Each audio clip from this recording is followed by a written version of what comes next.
Good morning friends, मैं यार Tiwari class में आपका स्वागत करता हूं। आज हम लोग डिटरमिनेंट की एक्सरसाइज 4.2 पढ़ने वाले हैं। एक्सरसाइज 4.2 में हम लोग प्रॉपर्टीज की स्टडी करेंगे। प्रॉपर्टीज की स्टडी करने से पहले सबसे पहला काम क्या है था। सबसे पहले मैं कुछ प्रॉपर्टी बताऊंगा, जो प्रॉपर्टी पे आपको ध्यान देना है। पहली प्रॉपर्टी है the value of determinant remain unchanged if its row and column are interchange. आप सोच रहे होंगे प्रॉपर्टी क्यों पढ़ना है। देखिए, अगर आप जो न्यूमेरिकल लगाऊंगा उन्हें हम लोग प्रॉपर्टी की हेल्प से सॉल्व करेंगे। जब आपको ये प्रॉपर्टी समझ में आएंगी तभी आप न्यूमेरिकल को आसानी से सॉल्व कर सकते हैं। तो आपको प्रॉपर्टी की स्टडी करनी है। तो प्रॉपर्टी कैसे था, value of determinant remain unchange if row and column are interchange. इसका मतलब क्या होता है वो देखिए।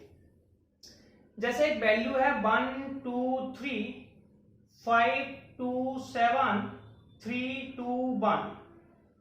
इसमें लेटी हुई लाइंस को रो कहते हैं, खड़ी हुई लाइंस को कॉलम कहते हैं। तो हमने देखा कि ये पहली रो है, इसे R1 कहते हैं। ये दूसरी रो है, इसे R2 कहते हैं। मैंने कहा था लेटी हुई लाइंस को रो कहते हैं, खड़ी हुई लाइंस को कॉलम कहते हैं। और मैंने समझाया भी था कैसे जब बच्चे रोते हैं तो लेट जाते हैं, इसीलिए लेटी हुई लाइंस को रो कहते हैं। ये तीसरे नंबर की रो है, इसे R3 कहते हैं, कोई प्रॉब्लम नहीं। इसे हम लोग C1 कहते हैं, इसे C2 कहते हैं, इसे C3 कहते हैं। तो ये हो गया C1, ये C2, ये C3। अब क्या करना है, देखिए इंटरचेंज का मतलब कैसे 1 2 3 रो में थी, इसे कॉलम में लिख दी, मतलब खड़े में लिख दीजिए 1 2 3। 5 2 7 रो में थी, इसे कॉलम में लिख दिए 5 2 7 3 2 1। अगर कोई वैल्यू इस तरह को ऐसे मान लीजिए डेल है तो ये वैल्यू भी डेल कहलाएगी। ठीक है, क्लियर है। तो हमारा पहला मतलब ये था कि द वैल्यू ऑफ डिटरमिनेंट, अगर आप इसे सॉल्व करते हैं तो आंसर दोनों के सेम आएंगे। सॉल्व करके मैं नहीं दिखाऊंगा, मैं आपको पहली एक्सरसाइज में 4.1 में सिखा चुका हूं उसे कैसे सॉल्व करते हैं, आप सॉल्व करके देख सकते हैं। The determinant remain unchange if row and column are interchange. अगर रो और कॉलम को इंटरचेंज कर दिया जाए तो डिटरमिनेंट की वैल्यू अनचेंज रहती है। ठीक है, डिटरमिनेंट की वैल्यू में कोई चेंज अप नहीं आता है। अब ऐसे हम प्रॉपर्टी सेकंड के पास चलते हैं। इफ एनी टू रोज और column of determinant are interchange. इसका मतलब क्या है, टू रोज और टू कॉलम का। पहली वाली प्रॉपर्टी आपको समझ में आ गई होगी। जैसे कि मैं फिर से एक एग्जांपल लेता हूं, 1 2 3 5 2 7 3 2 1। अब इसने कहा इफ एनी टू रो और टू कॉलम, यानी कि दो रो या दो कॉलम चेंज किए जाए। ये R1, ये R2, ये R3। मैं लिख भी सकता हूं, इसे R1 कहते हैं, इसे R2 कहते हैं, इसे R3 कहते हैं। इसे C1, इसे C2 और इसे हम C3 कहते हैं। मान लीजिए नीचे वाली लाइन को ऊपर लिख दिया, ऊपर वाली को नीचे लिख दिया। इसे कहते हैं R1 इंटरचेंज विथ R2। अगर इन्हें ऊपर नीचे लिखते हैं तो क्या होगा, इसमें अभी जो साइन है एक माइनस का साइन एक्स्ट्रा लग जाता है। अब 5 2 7 ऊपर आ गया तो ये आ गया 5 2 7 1 2 3 नीचे हो गया 1 2 3 और 3 2 1। अगर आप नीचे वाली लाइन को ऊपर लिखेंगे, ऊपर वाली को नीचे, दो लाइंस को इंटरचेंज करते हैं तो माइनस का साइन लगाना पड़ेगा। किसका साइन लगाना पड़ेगा, माइनस का। ये सेकंड प्रॉपर्टी है, इसे हमें याद करना। देखिए पहली प्रॉपर्टी क्या थी, सारी रो है उन्हें सारे कॉलम में कन्वर्ट कर दें तो वैल्यू अनचेंज रहती है। दूसरी थी if any two row of a determinant, if any two row of a determinant are interchange. अगर कोई भी दो रो की आपस में अदला बदली की जाए, ऐसे मान लीजिए ये रहा। अब इस नीचे ऊपर वाली को नीचे लिखें, नीचे वाली को ऊपर लिखें, तो इसे कहते हैं इंटरचेंज करना। और इंटरचेंज करने पर माइनस का साइन लगा देना है। अभी मैंने ऐसे 5 2 7 को ऊपर लिखा, 1 2 3 को नीचे लिखा, माइनस का साइन लगा दिया। अब ये सेकंड प्रॉपर्टी भी हमें क्लियर हो गई। अब हम चलेंगे थर्ड प्रॉपर्टी के पास। थर्ड प्रॉपर्टी क्या होती है, थर्ड प्रॉपर्टी को समझेंगे। इफ टू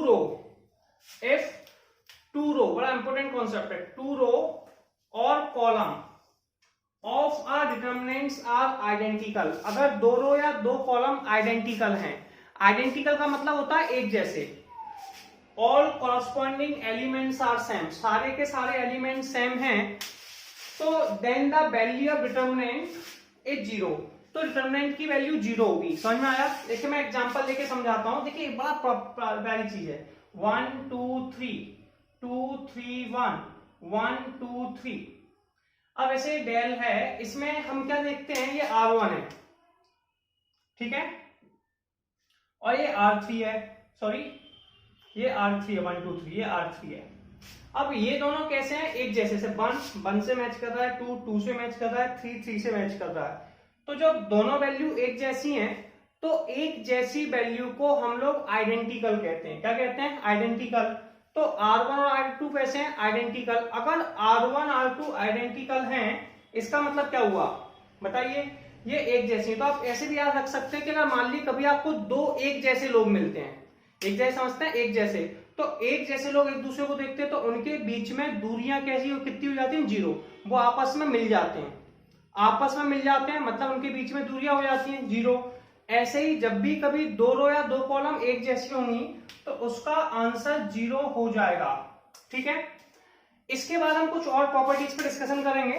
तो देखिए कुछ और प्रॉपर्टी एक्सप्लेन करता हूं मैं आप लोगों को। अब इसके आगे कुछ और प्रॉपर्टी क्या है, इस पर बात करेंगे। अगर किसी डिटरमिनेंट के अंदर आपके पास डेल है, इसमें 1 2 3 5 2 7 3 2 1, इसमें आपने किसी के वैल्यू का मल्टीप्लाई किया, ठीक है, तो 1/k इंटू में k, तो k का जो मल्टीप्लाई होगा वो किसी एक रो या एक कॉलम में होगा, किसी एक रो या एक कॉलम में होगा। या तो आप इसमें कॉलम में कर सकते हैं, इस कॉलम में या इस कॉलम में, या इस रो में, या फिर R2 में, या फिर R3 में, ठीक है।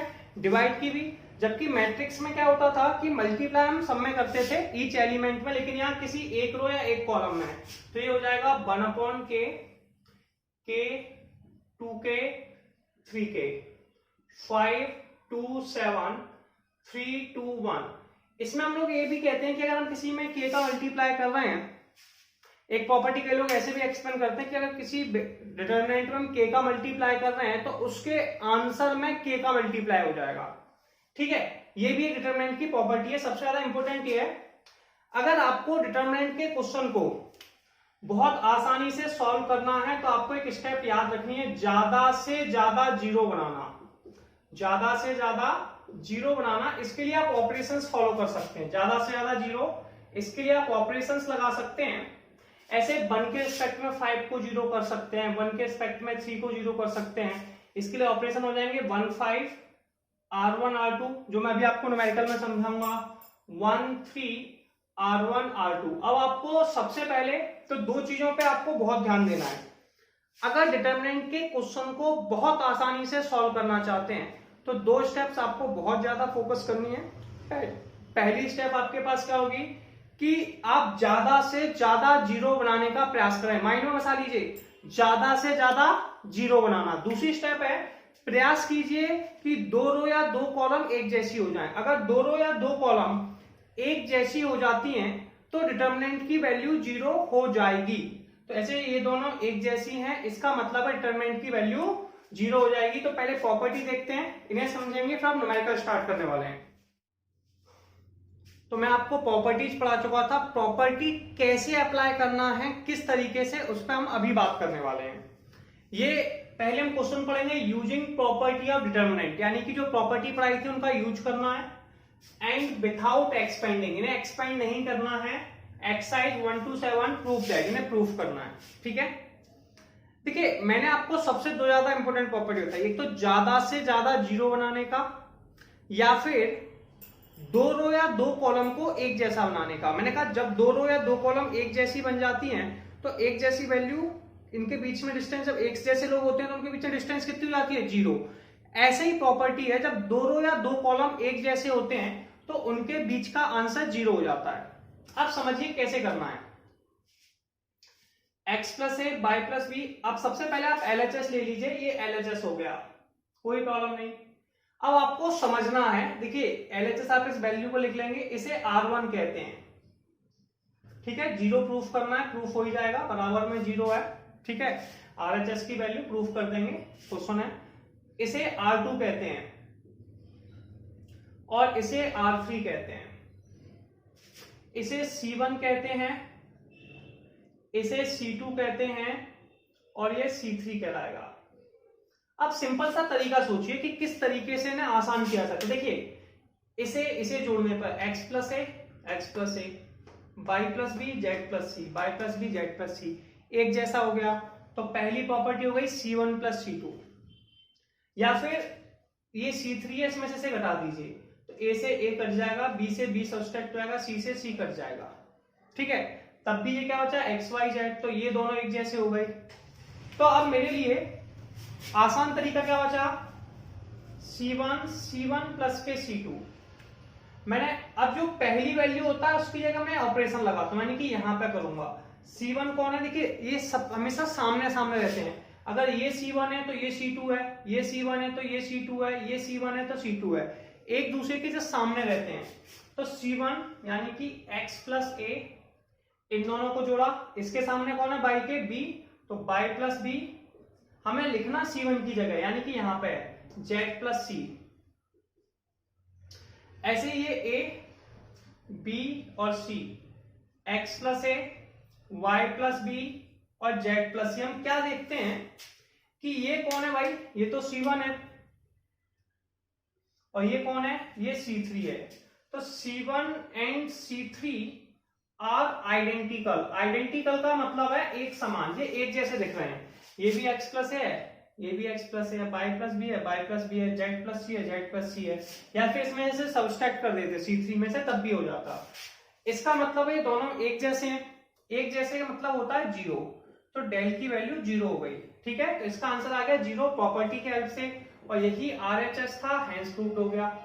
तो आपको मैंने प्रॉपर्टी बताई कि ज्यादा से ज्यादा 0 बनाएं, या कोई भी एक रो या एक कॉलम कंप्लीटली 0 होती है तो डिटरमिनेंट की वैल्यू 0 होती है।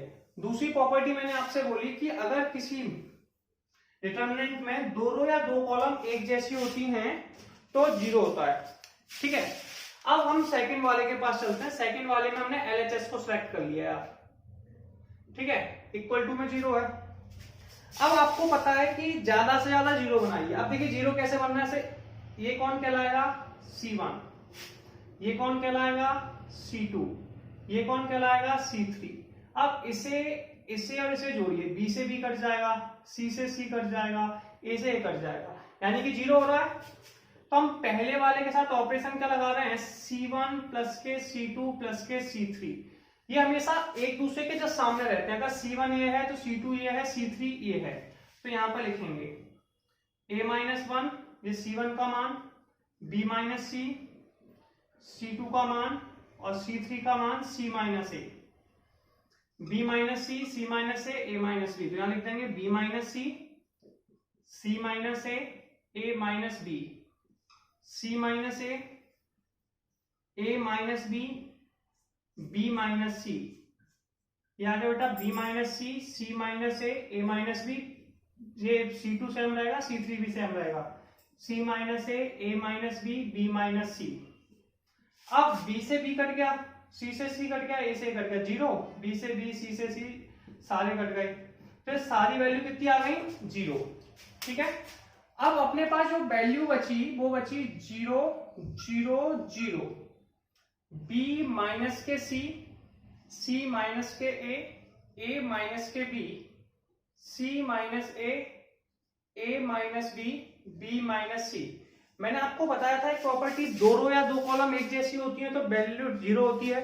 अगर 2 रो या 2 कॉलम एक जैसी हैं, उन्हें आपस में सब्सट्रैक्ट कर दें, घटा दें, तो पूरे आंसर 0 आ जाएंगे। तो एक प्रॉपर्टी और याद रखेंगे, अगर किसी डिटरमिनेंट में एक रो या एक कॉलम के सारे एलिमेंट, यानी कि पूरे के पूरे एलिमेंट, ईच एलिमेंट 0 हो, जैसे कि C1 के सारे एलिमेंट 0 हैं, ये रो में भी हो सकता है और कॉलम में भी हो सकता है। C1 के सारे एलिमेंट 0 हैं, अगर किसी रो में सारे के सारे एलिमेंट 0 हों तो डिटरमिनेंट की वैल्यू, तो all elements of C1 are 0, और ये प्रॉपर्टी है कि सारे एलिमेंट 0 होने पर डिटरमिनेंट की वैल्यू 0 होती है।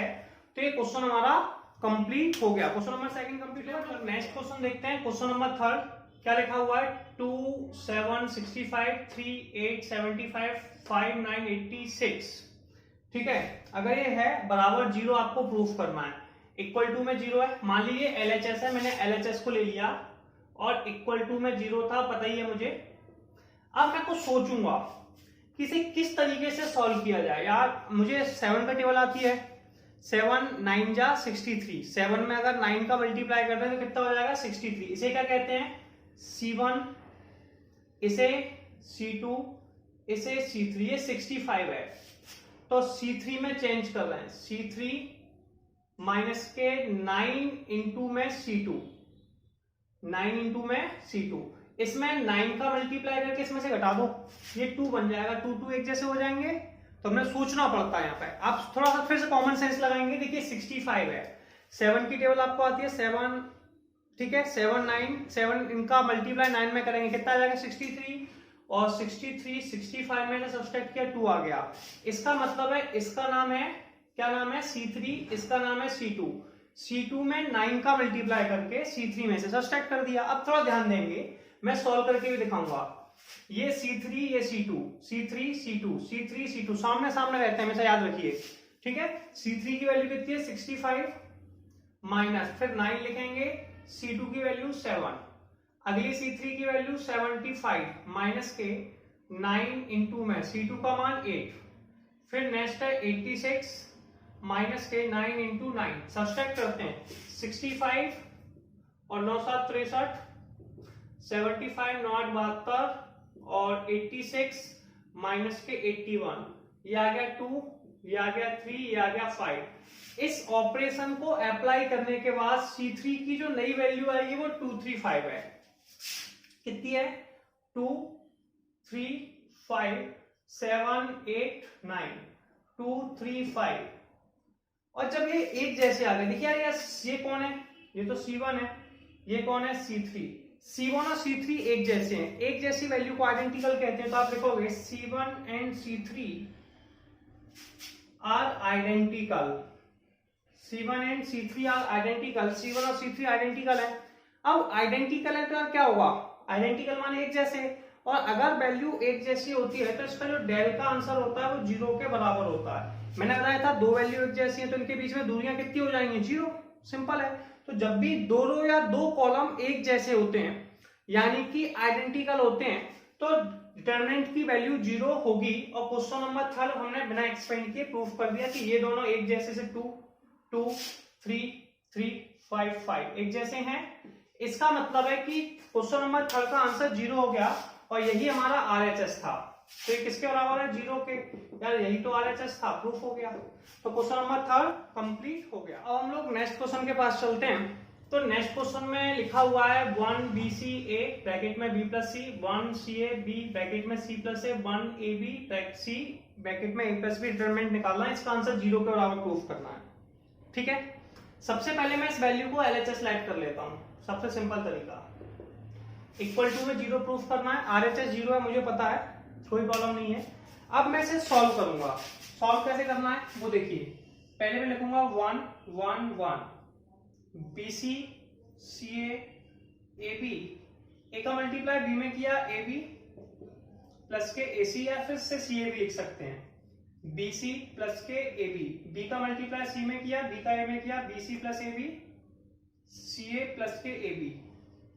अब हमें थोड़ा सा कॉमन सेंस और सोचना पड़ेगा कि हमने दो काम किए थे, दो वैल्यू को एक जैसा बनाने का या फिर ज्यादा से ज्यादा 0 बनाने का। देखिए ये AB है, थोड़ा ध्यान देंगे, ये AB है, ये BC है, ये CA है, ये AB है, ये BC है, ये CA है, ये AB है, ये सॉरी थोड़ी सी मिस्टेक, C का करेंगे तो CA, C का B में करेंगे तो ये हो जाएगा BC।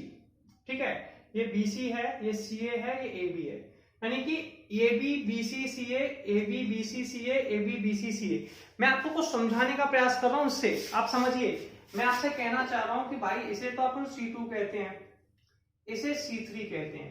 अगर इन दोनों को जोड़ दिया जाए तो तीनों वैल्यू एक जैसी हो जाएंगी, यानी कि C3 के साथ हम ऑपरेशन लगाएंगे C3 प्लस के C2, और C3 प्लस के C2 का ऑपरेशन लगाने के बाद क्या होगा, ये दोनों को ऐड कर देंगे।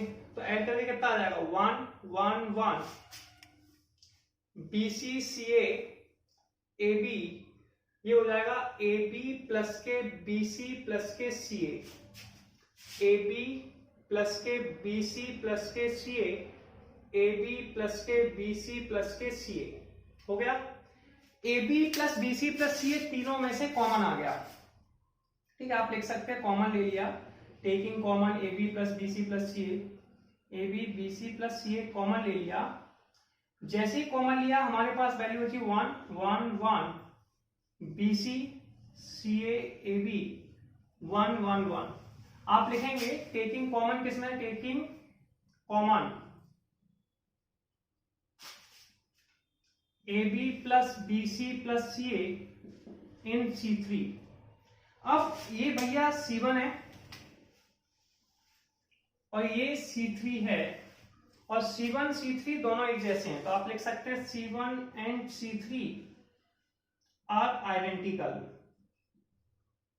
आइडेंटिकल होने का मतलब है इसकी वैल्यू क्या 0 हो जाएगी, तो a B plus B C plus c into में 0 बराबर 0, ठीक है।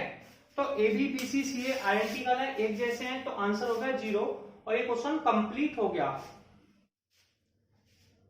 चलिए हम लोग नेक्स्ट क्वेश्चन देखते हैं कि नेक्स्ट क्वेश्चन क्या है, कि b plus c q plus r y plus z c plus a r plus p z plus x a plus b p plus q x plus y equal to 2 b q y c r z, ये आ गया। तो सबसे पहले अपन क्या करने वाले हैं, एलएचएस ले लेंगे, ठीक है। आरएचएस सेम टू सेम लिखा है, मुझे कोई प्रॉब्लम नहीं है, दोबारा ना लिखने के चक्कर में एलएचएस ले लिया। अब मैं थोड़ा सोचूंगा, ऊपर ए लिखा हुआ है तो ए कैसे आ सकता है, इसे क्या कहते हैं, इस पूरी रो को R1, इसे R2 और इसे R3। अगर मैं इन दोनों को जोड़ता हूं तो क्या हो जाएगा, C प्लस ए प्लस बी ए 2a और B प्लस सी, ऊपर में से घटा दूंगा B प्लस सी से B प्लस सी घट जाएगा, ठीक है। तो अब मैं क्या करूंगा, एक सिंपल सा टारगेट फॉलो करूंगा कि भैया ऑपरेशन है R1 माइनस के R2 प्लस के R3 R2 और R3 को जोड़कर R1 घटा दूंगा। देखिए यहाँ पे मैं बताता हूं, ये R1 का मान है B प्लस सी, साइड से लिख के दिखा रहा हूं, minus R2 plus R3, R2 कितना है C plus R1 R2 R3, सामने सामने रहते हैं, R1 R2 R3 R1 R2 R3 R1 R2 R3, R1 का मान B प्लस सी, इन दोनों को ऐड किया तो C प्लस ए प्लस बी। अगला R1 का मान कितना है, Q प्लस आर माइनस के R plus P P plus Q। अगला R1 का मान कितना है, Y प्लस के Z माइनस के Z plus X plus Y।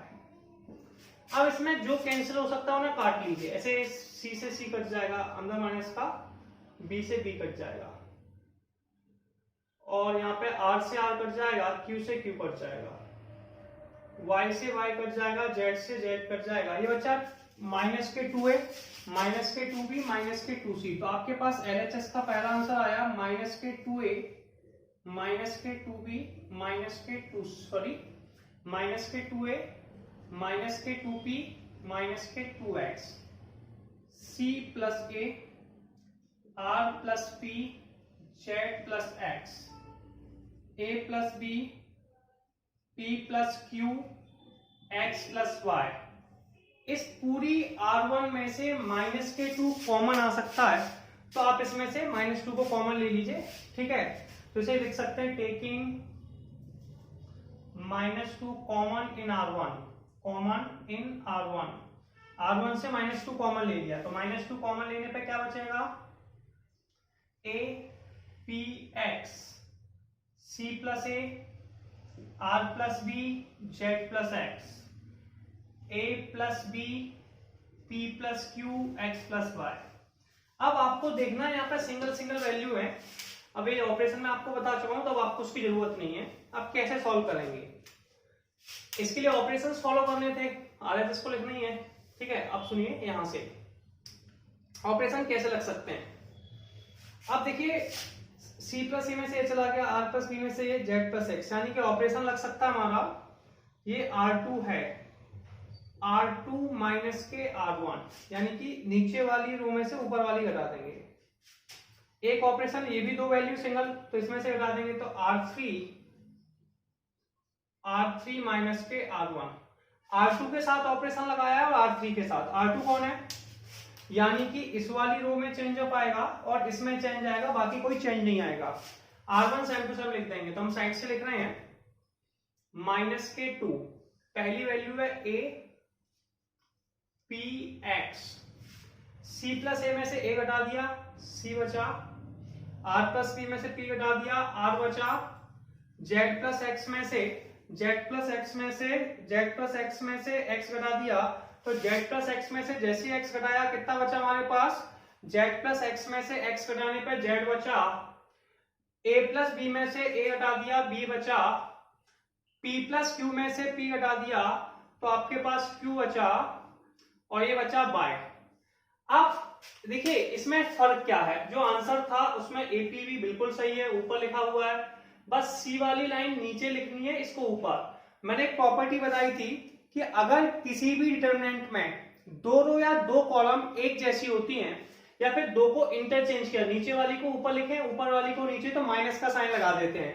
तो -2 पहले से था, एक माइनस और लग गया, तो माइनस माइनस, तो APX इसे ऊपर लिख दो, इसे नीचे लिख दो, माइनस का साइन लगा दिए, BQ बाय और CRZ, ठीक है, माइनस माइनस प्लस हो गया, कोई मतलब नहीं है, और यही आपका RHS था, तो इक्वल टू RHS। तो आपने प्रूफ कर दिया LHS बराबर RHS, और क्वेश्चन नंबर 5 आपका कंप्लीट हो गया।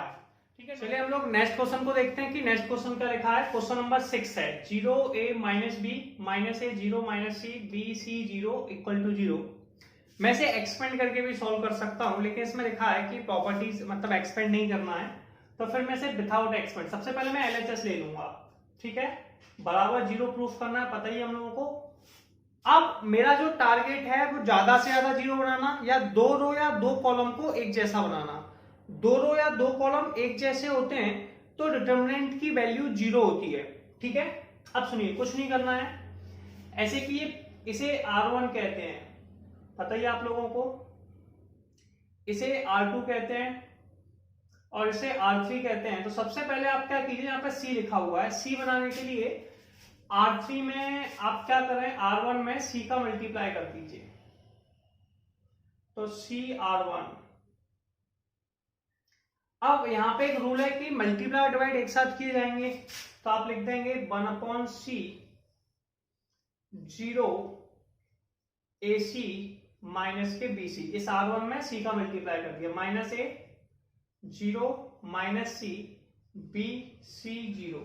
अब मैं इसके रिस्पेक्ट में से 0 करना चाह रहा हूं, मैं इसमें BC लिखा है, R1 में कौन लिखा है BC, और R2 में लिखा हुआ है कौन C। तो मैं R2 में किसका मल्टीप्लाई करूंगा, B का, R1 में से घटा दूंगा, तो ऑपरेशन है R1 माइनस के BR2, ठीक है। सॉल्व में नीचे ही करूंगा, R1 का पहला मान कितना है 0 माइनस B, R2 का मान कितना है A। दूसरी मेरे पास R1 की वैल्यू कितनी है AC माइनस के B, R2 का मान कितना है 0। अगला R1 का मान कितना है माइनस के BC माइनस B, R2 का मान माइनस C। अब इन तीनों को सॉल्व करके मैं वैल्यू लिखूंगा, कितनी वैल्यू आ गई यार, ये पहली वैल्यू 1/C बाहर लिखा रहने दीजिए, पहली वैल्यू हो गई 0 BA, तो ये हो गया AB। दूसरी वैल्यू AC माइनस के BC, तो ये हो गया AC, और ये हो गया 0 minus A 0 minus C BC 0। इस पूरे R1 में से क्या कॉमन आ सकता है, ध्यान दीजिए, इसके पास भी A है, इसके पास भी है, 0 के पास तो सब कुछ होता ही है, तीनों के पास A है, तीनों में से A कॉमन आ जाएगा, तो A कॉमन ले लिया, A/C बचा क्या BC 0 minus A 0 minus C BC 0। हम क्या देख रहे हैं, ये R1 है और ये R3 है, ये दोनों एक जैसे हैं, यानी कि आइडेंटिकल, ठीक है। तो आप लिखेंगे R1 and R3 are identical, इसका मतलब ये दोनों एक जैसे हैं और एक जैसे वैल्यू का आंसर कितना होता है 0। तो a अपॉन सी इंटू में 0 बराबर 0, RHS एंड प्रूफ। और क्वेश्चन हमारा कंप्लीट हो गया। मैं इसे सॉल्व एक्सपेंड करके भी कर सकता, लेकिन क्वेश्चन में लिखा था एक्सपेंड नहीं करना है, इसलिए मैंने इसे सॉल्व करके किया। ठीक है, कर लीजिए। अब हम चलेंगे क्वेश्चन नंबर 7 के पास। क्या लिखा हुआ है, minus A square a b a c b a minus B square b c c a c b minus c square equal to 4 a square B square C square, determinant solve करना है। तो LHS RHS के बराबर proof करना है। तो पहले LHS ले लीजिए। LHS मैंने डायरेक्ट कहीं पर ले लिया, दोबारा नहीं लिखा। अब मैं थोड़ा सा कॉमन सेंस यूज करूंगा। मुझे पता है यार, इसे R1 कहते हैं, इसे R2 कहते हैं और इसे R3 कहते हैं। इस R1 में से क्या कॉमन आ सकता है, आप बताइए। कॉमन मतलब वो वैल्यू जो सबके पास है, बताइएगा। कॉमन, टेकिंग कॉमन, ए इसके पास है, इसके पास है, इसके पास भी है, तो A इन R1। इस सब में से क्या कॉमन आ सकता है, B कॉमन आ सकता है, B इन R2 और C इन R3। ठीक है, इसमें से C कॉमन आ गया, C कॉमन ले लिया तो A B C, यहां क्या बचा, minus A B C, A minus B C, A B minus C. ये आपका पहला टारगेट था। अब इसके बाद आप फिर से सोचेंगे यार इन्हें तो रो कहते हैं। अब अपन जानते हैं इसे C1 कहते हैं, इसे C2 कहते हैं, इसे C3 कहते हैं। फिर से एक प्रोसेस की जा सकती है कि C1 में से A कॉमन आ जाएगा, C2 में से B और C3 में से C। तो आप फिर से लिख सकते हैं टेकिंग कॉमन। इसमें से क्या होगा, भैया C1 A in C1 B in C2 C in C3, और इनमें से फिर से ABC कॉमन आ गया, हमने ABC कॉमन ले लिया। तो ABC 1 माइनस 1 1 1 1 माइनस 1 1 1 1 माइनस 1। अब हम ज्यादा से ज्यादा जीरो बनाने का प्रयास करेंगे। इसके लिए हम इन दोनों को ऐड कर सकते हैं। क्या कर सकते हैं, ऐड। इसकी प्रॉपर्टी फॉलो कर लेंगे। ऐड भी नहीं करोगे तब भी डायरेक्ट सॉल्व कर सकते हैं। तो ये हो जाएगा आपका ए स्क्वायर बी स्क्वायर सी स्क्वायर। मैंने इन दोनों को ऐड कर दिया तो आप ऑपरेशन लगा देंगे, R1 प्लस के R2। इन दोनों को जोड़ा, माइनस 1 को प्लस 1 में जोड़ा, 0 1 माइनस 1 0 और 1 1 2। ये आ गया 1 माइनस 1 1 1 1 माइनस 1। अब इसे सॉल्व कर लीजिए, कोई प्रॉब्लम नहीं है, आसान सा टारगेट है, सॉल्व करना है। तो सॉल्व करना क्लियर है। ए स्क्वायर बी स्क्वायर सी स्क्वायर, सबसे पहली वैल्यू पर प्लस, फिर माइनस, फिर प्लस, पता है हमें। तो सबसे पहले हम 0 लेंगे, यहां पर ले रहे हैं। 0 के सामने कोई वैल्यू लेने का मतलब नहीं है। फिर दूसरी वैल्यू पे भी 0, फिर 2 जब लेते हैं तो 2 के सामने वाली रो कॉलम को छुपा दीजिए। कितना बचेगा, 1 माइनस 1 1 1।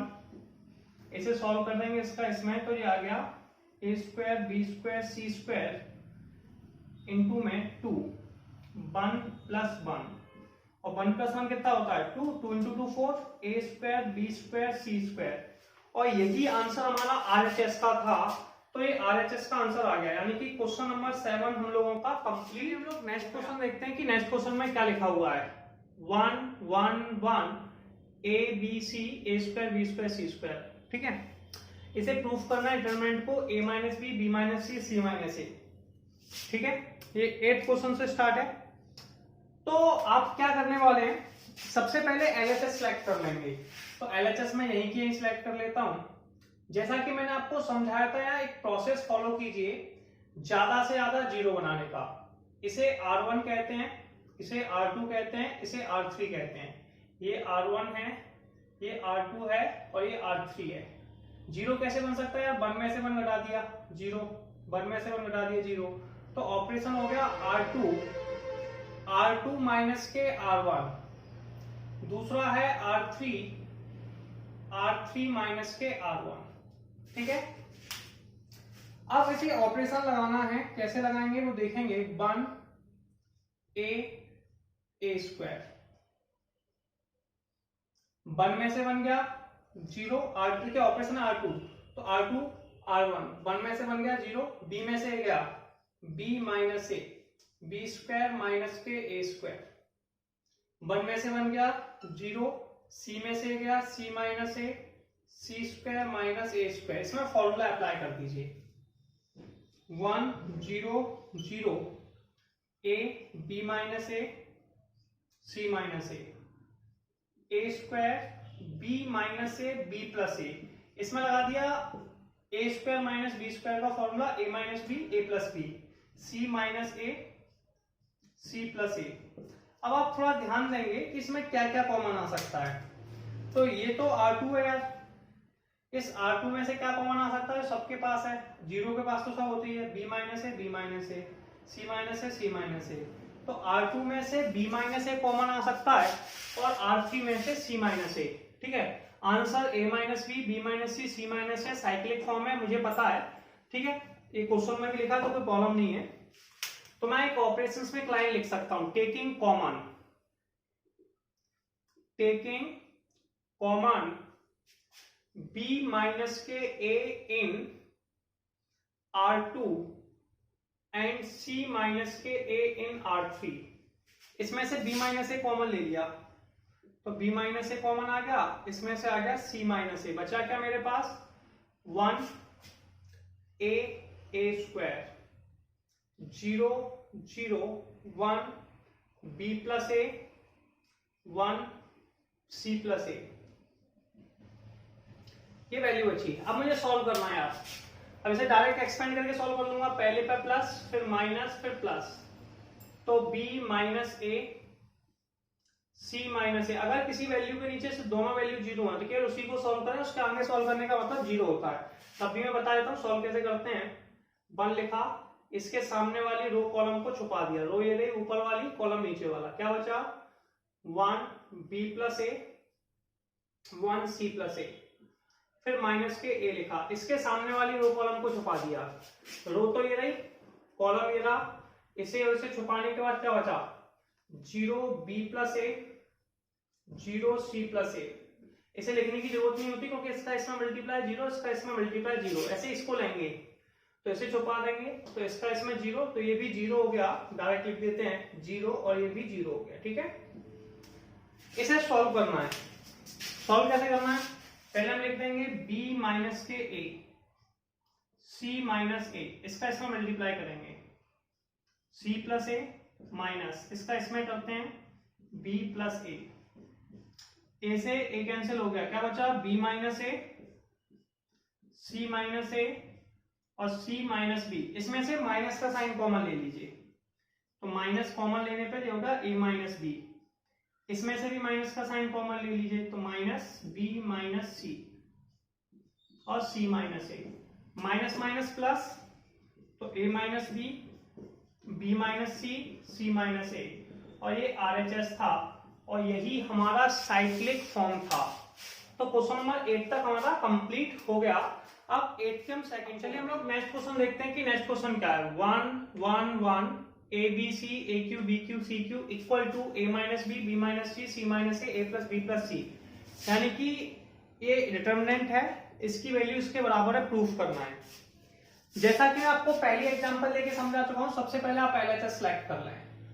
ठीक है, LHS ले लिया, LHS का पहला प्रोसेस फॉलो करें, या ज्यादा से ज्यादा इसे C1 कहते हैं, इसे C2 कहते हैं, इसे C3 कहते हैं। जितनी ज्यादा जीरो होंगी उतनी आसानी से सॉल्व होगा। 1 में से 1 गया 0 तो आप लिख सकते हैं C1 माइनस के C2। दूसरा ऑपरेशन है पहला हो गया, दूसरा है C2 माइनस के C3, डायरेक्ट लगाते गए। 1 में से 1 गया 0, a में से b गया a माइनस बी, AQ से BQ गया AQ माइनस के BQ। 1 में से 1 गया 0, b से c गया b माइनस सी, BQ से CQ गया BQ माइनस के CQ, 1c CQ। अब इसे आपको एक्सपेंड करना है फॉर्मूला लगा के। शायद आप लोगों को याद भी होगा AQ माइनस BQ का फॉर्मूला क्या होता है, AQ माइनस के BQ बराबर होता है a माइनस के b a square plus AB plus के b स्क्वायर। ठीक है, इसके एल से एक्सपेंड कर दीजिए तो ये 0 0 1, इसको पहले लिखना है a माइनस बी ये हो जाएगा a माइनस के b इंटू में a square plus a B plus b square, फिर 0 b minus c, b minus c, b square plus c square, B square plus के B C plus c square, 1 c c cube. अब कोई problem नहीं है, इसे ऊपर वाली steps को रफ कर देते हैं, ठीक है। अब हम लोग आगे चलेंगे, इसमें से जो C1 है, C1 में से क्या कॉमन आ सकता है, a माइनस बी, C2 में से क्या कॉमन आ सकता है, b माइनस सी। तो आप यहाँ कॉमन ले लीजिए, आप लिख सकते हैं टेकिंग कॉमन, C1 में से कॉमन ले लिया हमने b माइनस सी, ठीक है। C1 b माइनस सी किस में से कॉमन ले लिया, C1 में से, और दूसरा जो कॉमन था वो था सॉरी a माइनस बी किस में से ले लिया, C1 में से, b माइनस सी किस में से ले लिया, C2 में से। इसमें से a माइनस बी कॉमन आ गया, तो यहाँ क्या बचा, 0, a माइनस बी को आप बाहर लिख सकते हैं, a माइनस के b और इंटू में b माइनस के c, 0 1 a square plus a B plus b square, 0 1 b square plus के B C plus c square, 1 c c cube. ये वैल्यू आ गई। अब आपको इसे एक्सपेंड करना है, कितने टॉपिक्स को आप रफ कर सकते हैं एक्सपेंड करने के लिए, तो मैंने पीछे के स्टेप्स को रफ कर दिया, ठीक है। अब इसे सॉल्व करेंगे, सॉल्व कैसे करेंगे देखिए, पहली वैल्यू a माइनस बी है, कोई कॉलम नहीं, b माइनस सी, पहले पर प्लस लगाते हैं, दूसरे पर माइनस, तीसरे प्लस, जीरो का कोई मतलब नहीं है, सामने वाली रो कॉलम को छुपाते हैं, ठीक है। तो पहला आंसर तो जीरो ही रहने वाला है, तो ज्यादा परेशान नहीं होना है, तो ये आ गया जीरो। फिर माइनस दूसरी वैल्यू भी जीरो है, तो ज्यादा परेशान नहीं होना, जीरो का multiply zero plus 1, 1 a square plus a B plus b square 1, ठीक है। इसको जीरो जीरो घटा देते हैं, दोनों का कोई मतलब नहीं है, सीधे डायरेक्ट लिखते हैं 1 a square plus a B plus b square 1 b square plus B C plus c square. इसे सॉल्व करना है, सॉल्व कैसे करते हैं, a minus b minus c, multiplication कर लेते हैं, इसका इस साइड करना होता है, तो बी स्क्वायर प्लस के बी सी प्लस के सी स्क्वायर, इसका इस साइड करते हैं तो माइनस का साइन लगाते हैं, तो minus A square plus a B plus b square, इसमें से कोई कैंसिल हो सकता है, बी स्क्वायर से बी स्क्वायर कर देगा। अब माइनस का मल्टीप्लाई दोनों वैल्यू में कर दो ब्रैकेट के अंदर, तो पहले में किया ये माइनस हो गया, इसमें किया तो ये भी माइनस, ये इसमें किया तो ये भी माइनस, कट गए। इन दोनों में फॉर्मूला लगा दो, कौन सा वाला, a माइनस बी माइनस सी, इसमें फॉर्मूला लग जाएगा सी स्क्वायर माइनस ए स्क्वायर का, सी स्क्वायर माइनस ए स्क्वायर का फॉर्मूला क्या होता है, सी माइनस ए और सी प्लस ए। इन दोनों में से क्या कॉमन आ जाएगा, b कॉमन आ जाएगा, b कॉमन ले लो, क्या बचा सी माइनस ए, दोनों में से सी माइनस ए कॉमन ले लो, a minus b minus c minus a common ले लिया, तो यहाँ पे क्या बचा, ए सी और b, तो a plus b plus c equal to RHS और हेंस प्रूफ। और जो प्रूफ करना था वो प्रूफ हो गया, क्वेश्चन नंबर 8 का सेकंड हो गया। तो अब फर्स्ट वीडियो के लिए इतना काफी है, इसका जो 9th क्वेश्चन से लेकर इसके आगे क्वेश्चन है वो आपको मैं इसके सेकंड वीडियो में कराऊंगा, ठीक है। तो तब तक आप इसे स्क्रीनशॉट लीजिए और टॉपिक कंप्लीट कीजिए।